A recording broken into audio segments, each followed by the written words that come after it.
الله أكبر الله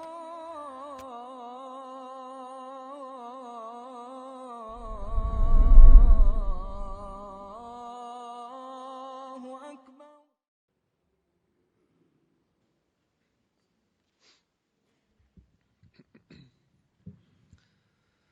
إن الحمد لله نحمده ونستعينه ونستغفره ونعوذ بالله من شرور أنفسنا ومن سيئات أعمالنا. من يهديه الله فلا مضل له ومن يضلله فلا هادي له، وأشهد أن لا إله إلا الله وحده لا شريك له، وأشهد أن محمدا عبده ورسوله صلى الله عليه وعلى آله وصحبه وسلم تسليما كثيرا. يا أيها الذين آمنوا اتقوا الله حق تقاته ولا تموتن إلا وأنتم مسلمون. يا أيها الذين آمنوا اتقوا الله وقولوا قولا سديدا يصلح لكم أعمالكم ويغفر لكم ذنوبكم، ومن يطع الله ورسوله فقد فاز فوزا عظيما. أما بعد، برشا مقتو غلمنرنن ربصي Hujası, terbiyəşisi Allah subhanahu wa ta'ala'ya gina. Şəhədət kitirəm Allah'tan başqa qibadətə layıqlı haq ilah yox. Muhammed Abdullah Allah'ın sonlu ilçesi ham peyğəmbəri. Allah Rabbimiz subhanahu wa ta'ala bizlərni bu dünyada yoxdan bar qıldı. Bizdə bolğan barşa baylıqlarını, rizqlarını bizə berdi. Ana qarnından шығу белән соңгы сулышыбызга кадәр безне тәрбияли. Безгә максатларыбызга ирешү юлларын җиңеләйтә. Нинди максат белән аны зурласыннар, аңа гыйбадәт кылсыннар, ул кушканча яшәп, тыйганнарыннан тыелсыннар дип. Аллаһ субханаһу ва тааля халыкларны бер тигез кылмады. Һәм Мөхәммәд пәйгамбәрнең саллаллаһу алейхи ва саллям өммәтен дә башка өммәтләрдән аерып куйды. Хәтта гомерләре озынлыгы карашыннан да. Пәйгамбәрбез саллаллаһу алейхи ва саллям әйтте: "Минем өммәтемнең тормышы 60 белән 70 арасында" ди. Ягъни күпчелек кешеләр озак яшәми 60-тан 70-кә кадәр. Ә безгә кадәр булган өммәтләр беләбез 100 ел яшәгәннәр. Нух алейхиссалам 950 ел үз халкын дингә чакырган. Һәм 950 ел буе күпме изгелек эшләргә була. Күпме әҗр савап алырга була, ничек Аллаһ Тәгаләгә якынаярга була. Ләкин Аллаһ субханаһу ва тааля үз рәхмәте белән безнең гомеребезне кыска кылса да, безгә шундый вакытлар бирде, шундый бәрәкәт бирде, әз гамәлне арттырырга фурсат тудырды. Кайбер вакытлар, мәсәлән, билгеле бер төн бар, Лейләтул Кадр, Кадр төне. Кадр кичәсе Рамазан аеның ул көн 1000 айдан хәерлерәк. Ягъни ул төнне гыйбадәттә уздырсаң, син 1000 ай гыйбадәт кылган кебек буласың. Бу Аллаһ Тәгаләнең рәхмәте. Намаз, Allah subhanahu wa ta'ala 5 вакыт намазны безгә бар кылды, ләкин аның савабы 50 намаз укыган кебек. Аллаһ Раббыбыз үз рәхмәте белән кайбер гамәлләрне савабын арттырды.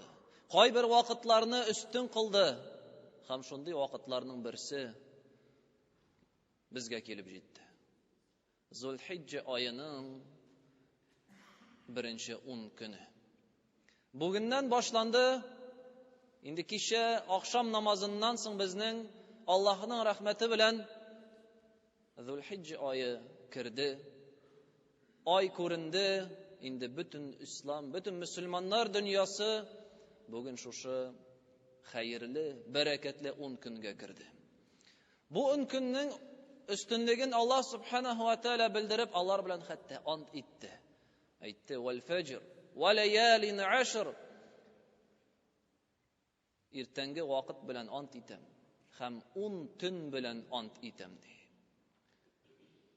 Һәм тәфсир галимнәре әйтәләр, 10 төн ул шушы Зулхиджа аеның 11-нче 10 көне дип әйттеләр. Без беләбез, Аллаһ Субханаһу ва Тааля Коръәндә бер генә сүзне дә юкка әйтми. Берәр нәрсә белән ант итә икән, димәк, ул аның өстенлеген белдерә. Валаялин ашр. 10 төн белән Аллаһ Субханаһу ва Тааля ант итте. Бу 10 төн, бу 10 көн галимнәрнең сүзләре буенча ел эчендә булган барча көннәрнең дә иң өстенлеге, иң өстене. Рамазан аеның соңгы 10 төне иң хәерле төннәр. Зулхиджа аеның беренче 10 көне bütün көннәрдән дә хәерлерәк. Бу көннәрнең өстенлеген белдереп, шулай Аллаһ Субханаһу ва Тааля әйтә: "Ва язкуру исмаллаһи фи айямин ма'лумат." Бу көннәрне билгеле көннәр дип атады. Билгеле көннәр, нәрсә өчен алар билгеләнгәннәр? Ва язкуру исмаллаһ. Шушы көннәрдә Аллаһ Тааляны искә алсыннар өчен аның куллары. Шушы көннәрнең берсендә, Арафа көнендә, 9-нчы көнендә Аллаһ Субханаһу ва Тааля үзенең динен камилләштерде. Тулыландырды һәм әйтте: "Әл-яума акмалту лакум динакум ва атмамту алейкум ни'мати." Бүген мин сезгә динемне камил кылдым. Тулыландырдым, үземнең рәхмәтемне тулысынча сезгә ирештердем. Пәйгамбәрбез саллаллаһу алейхи ва саллям Арафа көнендә хаҗда булганда шушы аятлар иңә. Зулхиджа аеның 10 көнендә. Шушы 10 көннең өстенлегеннән бу көннәрдә ислам диненең 5 багананың берсе хаҗ үтәлә. Зулхиджа аеның шушы 10 көнендә хаҗ гамәлләре безнең башланып китә. 8-нче көнендә хаҗилар Минага юнәлеп, 9-нчы көнне Арафага баралар, 10-нчы көнне таш атып, таваф кылып, хаҗ гамәлләрен үтиләр. Хаҗ нәрсә ул, җәмәгать? Хаҗ ул иң өстен гыйбадәтләрнең берсе. Кайсын кеше үтәр өчен гомер буе кайбер чакта әзерләнә. Акчасын туплый, җыя, шушы изге җирләргә барып, Аллаһ Тааля каршында басып, дуга кылып, ялварып, гөнаһларыннан чистарынып кайтым дип. Һәм Пәйгамбәрбез саллаллаһу алейхи ва саллям нәрсә дип әйтте? Кем хаҗ кылыр һәм шушы хаҗында бозыклык кылмас? Ман хаҗҗа фалам ярфус ва лам яфсук. Хаҗында бозыклык кылмас. Нашар сүз белән, нашар гамәлләр белән ул шушы хаҗыннан кайтыр, раҗа мин зунубихи каяуми валадатху умму. Анасы яңа тудырган халәттә кайтып керер дип әйтте Пәйгамбәрбез саллаллаһу алейхи ва саллям. Бу хаҗ, бу бөек гыйбадәт шушы 10 көндә үтәленә. Шуңа да галимнәр әйтәләр, ни өчен шушы 10 көн иң хәерлесе? Чөнки шушы 10 көндә bütün изгелекләр җыелган. Намазлар да, мөселманнар намазларын арттыралар, күбрәк кылырга тырышалар. Ураза тоталар, хаҗ кылалар, садакаларын бирәләр. Ягъни bütün изгелекләр шушы 10 көндә җыелган. Шуңа күрә алар иң хәерле 10 көн дип атала. Бу 10 көннең 9-нчысы Арафа көне. Гарафа көне. Кайсы турында Пәйгамбәрбез саллаллаһу алейхи ва саллям нәрсә дип әйтте? Кем Гарафа көнендә ураза тотса, аның ел алдан кылган гөнаһлары һәм киләчәк елга барча гөнаһлары кичерелер дип әйтте. Икенче хадистә: "Хайруд дуаи дуау яуми Арафа." Иң хәерле дуа Гарафа көнендә кылынган дуа дип әйтте. "Ва хайру ма култу ана ван набиюна мин қабли ла илаха иллаллаһ вахдаху ла шарика лах." Һәм миңа кадәр пәйгамбәрләр әйткән иң хәерле сүз ла илаха иллаллаһ вахдаху ла шарика лах дигән сүзләр дип әйтте. Һичшиксез бу бик зур форсат безнең өчен. Әле яңа Рамазан аен узаттык, 2 ай вакыт үтте. Барыбыз да үзгәрдек. Рамазан аенда ничек иманнарыбыз куәтләнгән иде, изгелекләребез арткан иде, гөнаһлардан чистарган идек. Ләкин адәм баласы зәгыйф, гөнаһларына кире кайта. Изгелекләре кими. Ләкин Аллаһ Субханаһу ва Тааля безгә тагын бирә мөмкинчелек яңадан күтәрелергә, яңадан ныгырга. Шушы 10 көн килеп җитте. Әлхәмдүлиллаһ, исән имин шушы 10 көнгә кирдек. Бу 10 көнне файдаланырга кирәк. Ничек итеп файдаланырга соң? Әлбәттә, бу көннәрдә изгелекләрне арттыру тиешле. Гомумән, һәм аеруча иң элек үзеңнең фарыз гыйбадәтләреңә игътибар бирергә кирәк. Намаз. Нинди халәттә синең намазың? Вакытында үтәп барасыңмы? Фарызларын, сөннәтләрен үтисеңме? Хушуълык белән, Аллаһы Тәгаләгә каршында басканда ихлас ният белән, күңел белән үткәрәсеңме? Яисә өстемнән төшсен генә дип намазларыңа торгызасыңмы? Шушы 10 көндә намазларга игътибар биреп, намазларыбызны төзәтергә кирәк. Ураза. Пәйгамбәребезнең хатыннарыннан китерелә, саллаллаһу алейхи ва саллям, шушы Зулхиджа аеның 9 көнен Пәйгамбәребез саллаллаһу алейхи ва саллям уразада уздыра иде дип килә. Шушылай ук бу көннәрдә Аллаһы Тәгаләне зикр итү күбрәк тиешле. Чөнки бит Аллаһ Тәгалә әйтте: "Ва язкуру исмаллаһи фи айямин ма'лумат." Шушы билгеле көннәрдә Аллаһы Тәгаләне алар искә алсыннар өчен дип әйтте. Гомумән, адәм баласы, мөселман кеше һәр вакыт Аллаһы Тәгаләне зурлап, һәр вакыт зикр итеп йөрергә тиеш. Чөнки зикр итүнең, Аллаһы Тәгаләне искә алуның әҗре бик күп. وَالذَّاكِرِينَ اللَّهَ كَثِيرًا وَالذَّاكِرَاتِ أَعَدَّ اللَّهُ لَهُم مَغْفِرَةً وَأَجْرًا عَظِيمًا. Аллаһы Тәгаләне күп итеп зикр итүче иратлар һәм хатын-кызларга Аллаһ Тәгалә мәгъфират, гөнаһларын кичерүне әзерләде һәм бөек әҗр-саваплар билгеләде дип әйтте. Һәм аеруча шушы көннәрдә Аллаһы Тәгаләгә зикр әйтү, такбир, Аллаһу акбар сүзләре, тәһлил, ла илаһа иллаллаһ, тәхмид, алхамдулиллаһ, субханаллаһ һәм нинди мактау сүзләрен беләбез, шушы көннәрдә әйтү һәм арттыру тиешле.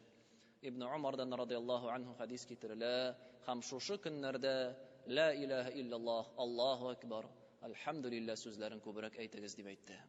Һәм алар үзләре бөек сахабалар Ибн Умар һәм Абу Хурайра радиллаһу анһу базарга чыгалар иде дип китерелә.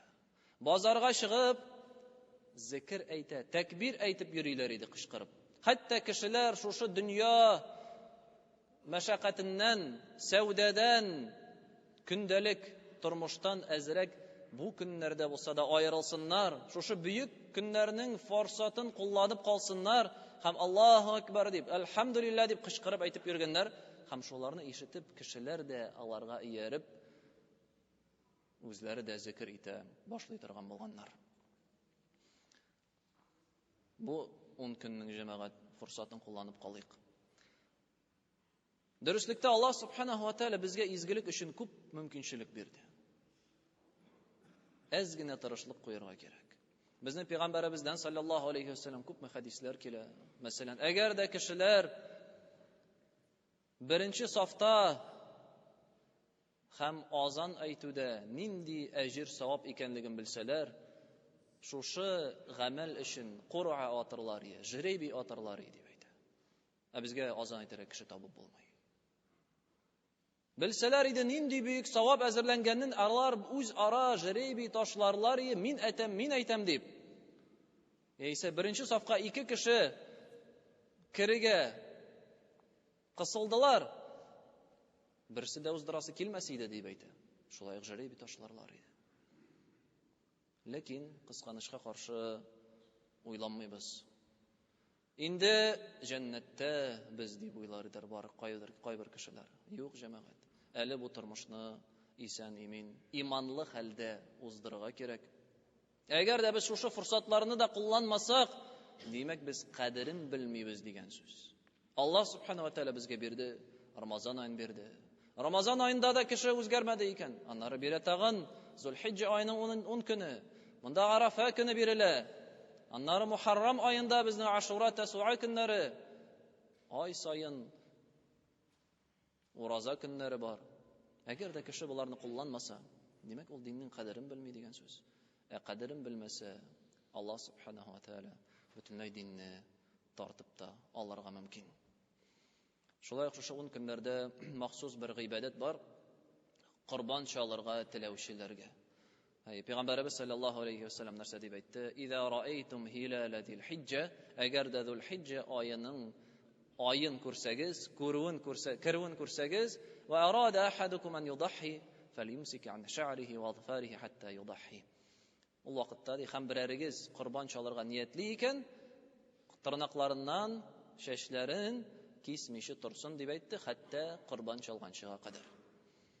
Ягъни, әгәр дә иншааллах кешенең мөмкинчелеге булып, шушы 11 август көнне безнең курбан гайте, Аллаһ бирсә, шунда курбан чалырга ниятләгән икән, ул вакытта бу кеше, курбан чалучы кеше шәшен, тырнакларын һәм тән җоннарын кыркымычы, кисмиче торса хәерле булып тора.